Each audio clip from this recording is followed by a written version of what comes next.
नमस्कार, मैं हूं नीलू। तो अभी इजराइल में जो आग लगी थी वो बुझ भी नहीं पाई है।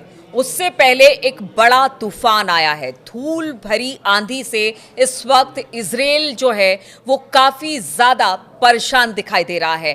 क्या वजह है इसके पीछे, किस तरह से ये तूफान आया, प्राकृतिक आपदा या फिर इसे कुछ और कहे, इसी पर बातचीत करने के लिए मयंक मेरे साथ जुड़ गए हैं। मयंक, पहले आग ने इजराइल में मतलब भारी तबाही मचाई और अब धूल भरी आंधी। क्या कहना है, क्या ये एक प्राकृतिक आपदा है, क्या है, कितना नुकसान इससे हुआ है? क्योंकि पहले ही नुकसान से जूझ रहा है, आग के नुकसान से इजराइल, और अब ये आंधी। देखिए, ये जहाँ तक आग की बात है, अभी तक इसमें 18 से ज़्यादा लोगों को गिरफ्तार किया गया है इस आरोप में, आग के लगाने के आरोप में, और जिसकी जांच चल रही है। और इस आग की वजह से इजराइल में बड़ा ज़बरदस्त नुकसान हुआ है। देखिए, सैकड़ों घर जल के राख हो गए हैं। बहुत सारी जो फार्म्स थे वो जल चुके हैं। लोगों को 3 सेटलमेंट्स ऐसे थे जिनको हटा के पूरे लोगों को विस्थापित करना पड़ा है, दूसरी जगह ले जाना पड़ा है। इससे इजराइल के व्यापार को बड़ी जबरदस्त क्षति पहुंची है। और ये ऐसा बताया जा रहा है कि पिछले 4 दिनों से, जब से ये आग लगी है, तब से इजराइल में हर चीज जो है वो मान लो थम सी गई है। और अभी इस आग से जिस तरह की जो खबरें आई उसमें ये भी आया, एक जो लेटेस्ट खबर आई कि ये आग जो है वो इजराइल के हथियारों की एक फैक्ट्री जो है उसके बेहद करीब पहुंच गई थी। और हथियारों का जो जहाँ पे इनके हथियार रखे होते हैं उसके चारों तरफ ये आग लग गई थी, पहुंच रही थी। और उससे बचाने के लिए इजराइल को जबरदस्त मशक्कत करनी पड़ी है। तो देखिए, इसके पहले हमने खबर बताई थी कि कैसे इजराइल के सैनिक भी जो हैं वो भी आग में घिर गए। तो ये तो वो एपिसोड हुआ जो हम बता रहे हैं, जो पिछले 4 दिनों में इस आग की वजह से इजराइल को झेलना पड़ा। लेकिन इसी बीच जो दूसरी खबर है, जो सोशल मीडिया में चर्चा में छाई हुई है, वो है ये डस्ट स्टॉर्म, जो धूल भरी आंधी इजराइल में जो है। बताया जा रहा है कि ये जो नेगेव रेगिस्तान है, इजराइल का एरिया जो है, वहां पे और बीर शेबा, ये 2 इलाके में अचानक जो है बहुत जबरदस्त धूल भरी आंधी तूफान आई, जिसकी तस्वीरें, हालांकि ये 2 दिन पहले ये तूफान आया है, लेकिन इसकी तस्वीरें अब सोशल मीडिया में जबरदस्त वायरल हो रही हैं। और ये वीडियो के हम आज जो चर्चा कर रहे हैं उसकी वजह भी आपको बताएंगे। देखिए, एक तो ये जो तूफान की तस्वीरें आई हैं, बहुत ज़्यादा हाहाकार वाली तस्वीरें थी। और इसकी वजह से देखिए, रेतीले तूफान की वजह से सड़कें जो हैं वो जीरो विजिबिलिटी हो गई। पूरे एरिया में फ्लाइट्स रोकनी पड़ गई, सड़कों पे हाईवेज को बंद करना पड़ा, लोगों को अपने घरों में रहने की सलाह दी गई। और फिर उसके बाद देखिए, आसमान में सब, जहां आप इजराइल का आसमान देख रहे हो, धूल ही धूल, और पूरी तरह से जो है आसमान का कलर पूरी तरह से जो है वो धूल भरा दिखाई देने लग गया। इसके बाद जो है एक वीडियो सोशल मीडिया में वायरल हो रहा है कि नेगेव इलाके में जो इजरायली फोर्स का एक बेस है, वहाँ पे इस धूल भरी आंधी के कारण सोल्जर्स जो हैं वो बहुत मुश्किल में रहे और उसको गेट बंद करने की कोशिश करने लगे, वो एयरबेस के दरवाजे बंद करने की कोशिश करने लगे। लेकिन वो हवा की रफ्तार जो थी वो 100 किलोमीटर से भी ज़्यादा थी, तो इससे भी बड़ी दिक्कत हुई। उसका वीडियो सोशल मीडिया पे वायरल हो रहा है। और देखिए, एक तो गर्मी बहुत ज़्यादा इसराइल में इस समय, और उसके बाद ये आग और ये तूफान, ये 2 घटनाओं ने 4 दिन के अंदर इसराइल को मानो रोक सा दिया था। बिल्कुल, हर गतिविधि रुक गई, व्यापार रुक गया। इस आग की वजह से ना जाने कितने लोग झुलसे हैं, घायल हुए हैं, जो अस्पतालों में भर्ती है। अब इस पूरे मामले के बीच में देखिए, हम जो आज ये वीडियो चर्चा कर रहे हैं, इसकी वजह है, अगर आप फिलिस्तीन और लेबनान और सीरिया, अगर यहाँ के आप सोशल मीडिया देखें, खासकर गाजा और फिलिस्तीन के, तो यहाँ पे सोशल मीडिया में इस फिलिस्तीन पे जो तूफान और आग जो हुए हैं 4 दिन के अंदर, इसकी जबरदस्त चर्चा हो रही है। मानो हर फिलिस्तीनी जो है वो इसको लेके कमेंट कर रहा है। पहले तो देखिए, हमास की तरफ से ये कहा गया कि भाई इजराइल में जो सब कुछ जो है आप उसको जला दीजिए। उन्होंने ये कहा कि भाई जो सेटलर्स हैं वहाँ पे, जो आप अपनी कारों में आग लगा दीजिए, इजराइल के घरों में आग लगा दीजिए। इस तरह की बात हमास के द्वारा जो है वो सोशल मीडिया में कही जाने लगी।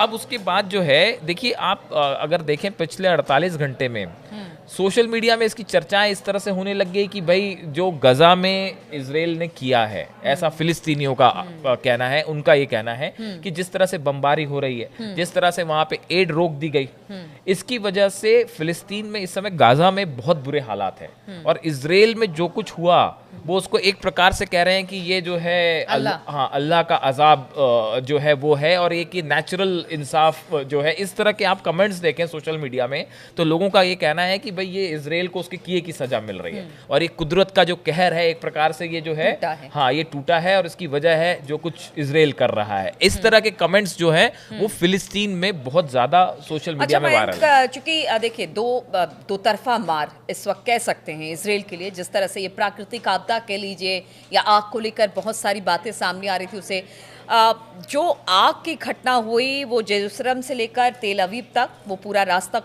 एकदम चौक रहा, बंद रहा।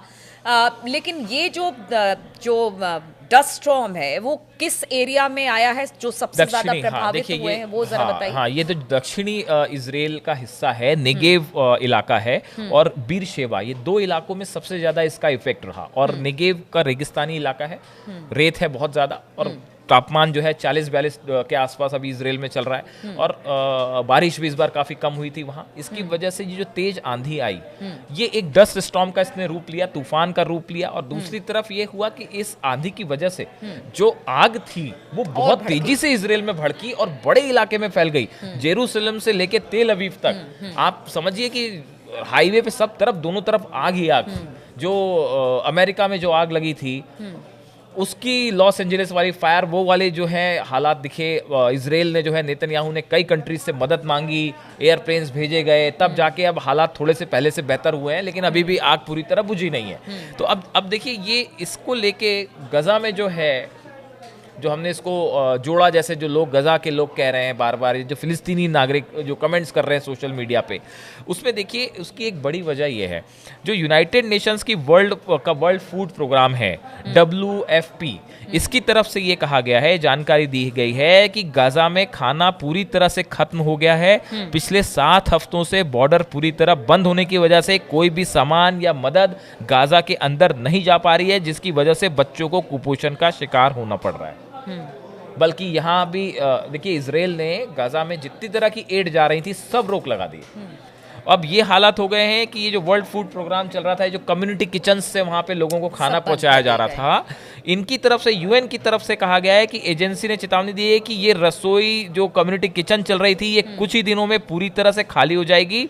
और हमने आखिरी जो लास्ट खाने की जो कंसाइनमेंट था हमने वो भी भिजवा दिया। देखिए रेड क्रॉस सोसाइटी तक को रोक दिया गया है, जगह जगह रुके हुए हैं। अभी कुछ दिन पहले हमने देखा था कि एम्बुलेंस पर, हालांकि इजराइल ने माना कि शायद वहां पर गलती हो गई, उनको भी टारगेट किया जा रहा है। यानी चाहे स्वास्थ्य हो या भोजन हो, कुछ भी नहीं, पूरी व्यवस्था पूरी तरह से गजा में चरमराई हुई है। चाहे हॉस्पिटल्स हैं, चाहे स्कूल्स हैं, चाहे जितने भी कम्युनिटी किचन्स थे, वो सब कोलैप्स कर गए हैं। और सबसे बुरा हाल वहाँ के बच्चों का है। और ऐसा बताया जा रहा है, देखिए हमास की तरफ से एक स्टेटमेंट आया है कि करीब 10 लाख जो ऐसे बच्चे हैं जो बुरी तरह से रोज खाने के लिए स्ट्रगल कर रहे हैं। बिल्कुल। और ऐसा बताया जाता है, देखिए WFP वर्ल्ड फूड प्रोग्राम है, इसी का ही कहना है कि करीब 1.16 लाख मीट्रिक टन जो खाना है वो इस समय बॉर्डर पे अटका पड़ा हुआ है। इजराइल उसे अंदर नहीं आने दे रहा, ऐसा कहना है। हालांकि इजराइल की तरफ से कहा गया है कि भाई ये आरोप गलत है और हम खाना अंदर भेज रहे हैं, ऐसा इजराइल का कहना है। लेकिन जो तस्वीरें आ रही हैं उससे कुछ जज करने, उससे कुछ भी जो है किसी तरह की कोई संदेह नहीं जाता। पता नहीं आपने सुनी कि नहीं सुनी, खबर ये भी आ रही है कि इजराइल के भीतर भी अब जो युद्ध नीति है नेतन्याहू की, उसको लेकर अब सवाल उठ रहे हैं। यहाँ तक कि रिजर्व फोर्सेस ने कह दिया है कि देखिए हम अब और युद्ध नहीं करना चाहते। ये बड़ी खबर सामने आ रही है कि उन्होंने कहा कि देखिए अब हम युद्ध नहीं करना चाहते और आपको अब निगोशिएट करना पड़ेगा जो आपके बंधक हैं। आप अपने राजनीतिक भविष्य की जगह देश का भविष्य देखें। बिल्कुल इस तरह की भी खबर आ रही है। इस तरह की खबरें सोशल मीडिया में बहुत ज्यादा हैं। पहली तो खबर ये आई थी, IDF की तरफ से खुद कहा गया था कि भाई हमारे सोल्जर सब थके हुए हैं। बात नंबर 1। बहुत सारे सोल्जर्स को खबर आई कि इजराइल ने IDF से हटा दिया क्योंकि वो सरकार की नीतियों का खुद विरोध कर रहे थे। बताया जाता है 3000 से ज्यादा इजरायली सोल्जर ऐसे थे जो अपनी सरकार की नीतियों के खिलाफ थे, तो उनको वहां से उन्होंने इस्तीफा दे दिया गया या उनको हटवा दिया गया वहां से। और अब आप जो तीसरी चीज कह रहे हो, देखिए बंधक कहाँ है, बंधक वाला सॉल्यूशन तो अलग ही पड़ा हुआ है, वो हल ही नहीं हो पा रहा है। वो इजराइल बल्कि शुरुआत इसी से हुई थी।